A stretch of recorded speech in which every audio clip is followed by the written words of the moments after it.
কি ভেবেছেন আমরা বাংলার মুকুটবিহীন সম্রাটের অভিনয় দেখব? না, আমরা শিখব। কি শিখব? এখানে যে বিষয়গুলো আছে, যে জিহ্বার উচ্চতা, অবস্থান, ঠোঁটের উন্মুক্তি অনুসারে যে স্বরধ্বনি, যে উচ্চারণ, এই বিষয়গুলো আমরা শিখব। এখান যে বিষয়টা যেখানে ঠোঁট বা ঠোঁটের উন্মুক্তি অনুসারে যে সংবৃত, অর্ধ সংবৃত, অর্ধ বিবৃত এবং বিবৃত, এই বিষয়গুলো আছে। দেখুন আমাদের আনোয়ার সাহেব যে সম্রাট, বাংলার সম্রাট, যে উনি যখন আ শব্দ উচ্চারণ করেছেন, তখন কিন্তু ঠোঁট বেশি প্রসারিত হয়ে গেছে, অর্থাৎ ঠোঁটের উন্মুক্তি অনুসারে যে বিষয়গুলো আছে তার মধ্যে ওনার ক্যাটাগরিটা পড়ে কোনটা? এই যে বিবৃত। বিবৃতি বিষয়ের ঠোঁটটা বেশি প্রসারিত হয়, বেশি উন্মুক্ত হয়। তাহলে বিবৃতির বিষয় যে যখন ঠোঁটটা বেশি উন্মুক্ত হবে, কোন শব্দটা বললে, কোন বর্ণটা বললে এই উন্মুক্তিটা হবে, সেটা হচ্ছে স্বরে আ। স্বরে আ যেটা আছে, এইটা যখন বলবো তখন আমাদের ঠোঁট বেশি প্রসারিত হয়ে যাবে। স্বরে আ, আ যখন উচ্চারণ করা হচ্ছে তখন ঠোঁটটা বেশি প্রসারিত হয়ে যাচ্ছে। এরপরে সংবৃত, অর্থাৎ বিবৃতির যে বিষয়টা বেশি প্রসারিত হয়, আর এটা সংবৃত যেটা আছে কম প্রসারিত হবে। যেমন রস্বই ই এবং রস্বই উ যেটা আছে, ঠোঁটটা কিন্তু বেশি প্রসারিত হচ্ছে না, এটা কম, সবচেয়ে কম প্রসারিত হচ্ছে। আশা করি বিষয়টা বুঝতে পেরেছেন।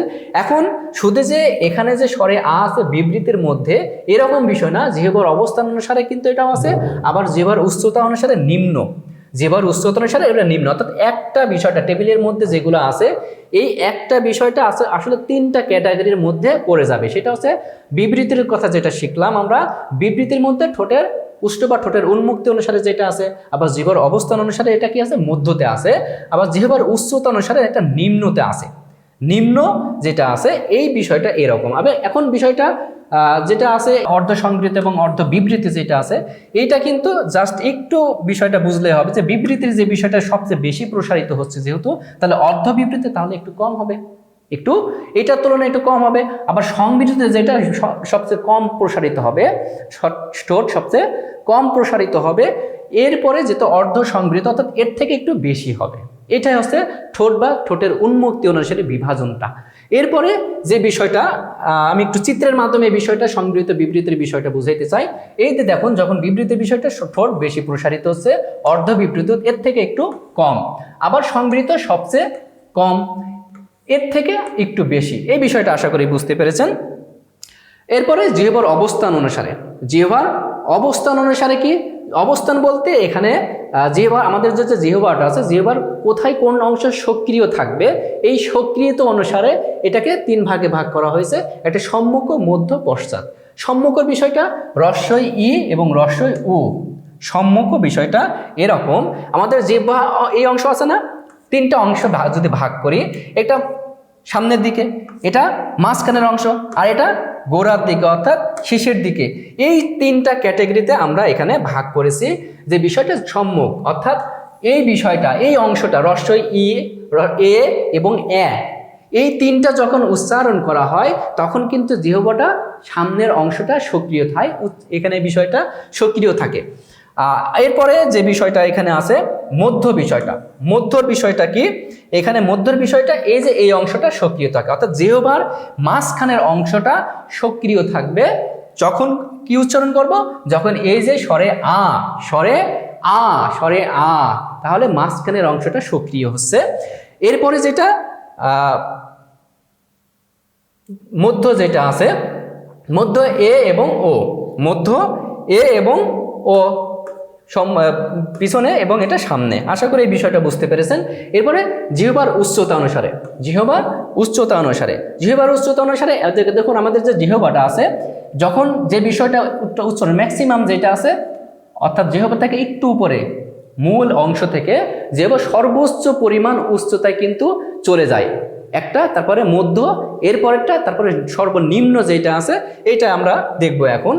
এখানে যে বিষয় সর্বোচ্চ উচ্চতা, অর্থাৎ জিহ্বার উচ্চতা অনুসারে রস্বই ই এবং রস্বই উ যেটা আছে সর্বোচ্চ উচ্চতায় কিন্তু এটা চলে যাবে।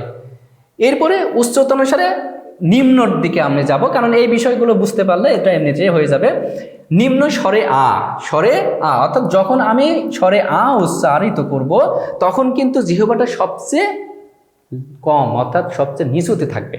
সবচেয়ে নিচুতে থাকবে। তাহলে এই যে বিষয়টা সবচেয়ে নিচুতে থাকলো, এখানে যেটা বলেছি প্রথম দিকে শুধু এটা নিচুতে আছে এরকম বিষয় না, এখানে বিবৃতির মধ্যে এটা আবার পড়বে, আবার এটা উচ্চতা অনুসারে নিম্নের মধ্যে পড়বে, জিহ্বার অবস্থান অনুসারে এটা কি হবে, মধ্য হবে।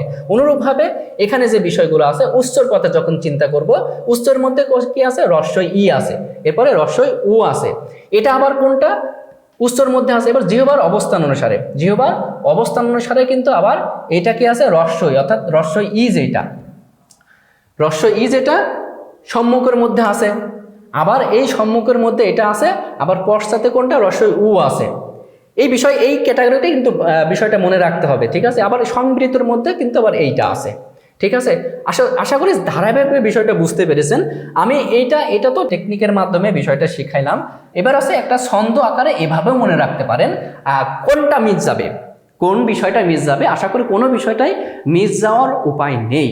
আমরা যে বিষয়টা এভাবে বলতে পারি যে এখানে এই অংশটা, এই টেবিল কিন্তু সবসময় মনে রাখতে হবে যে জিহ্বার উচ্চতা অনুসারে কি কি আছে, উচ্চ আছে, উচ্চ মধ্য আছে, নিম্ন মধ্য আছে, নিম্ন আছে।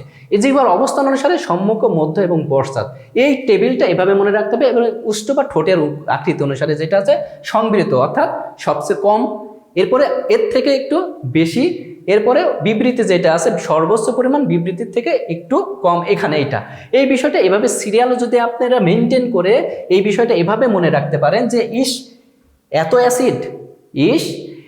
অ্যাসিড, দেখুন তো, ইস এত অ্যাসিড, তাহলে ইস এত অ্যাসিড, এই বিষয়টা যদি এইভাবে ছন্দ আকারে মনে রাখেন তাহলে কিন্তু এই অংশটা কিন্তু চলে গেল।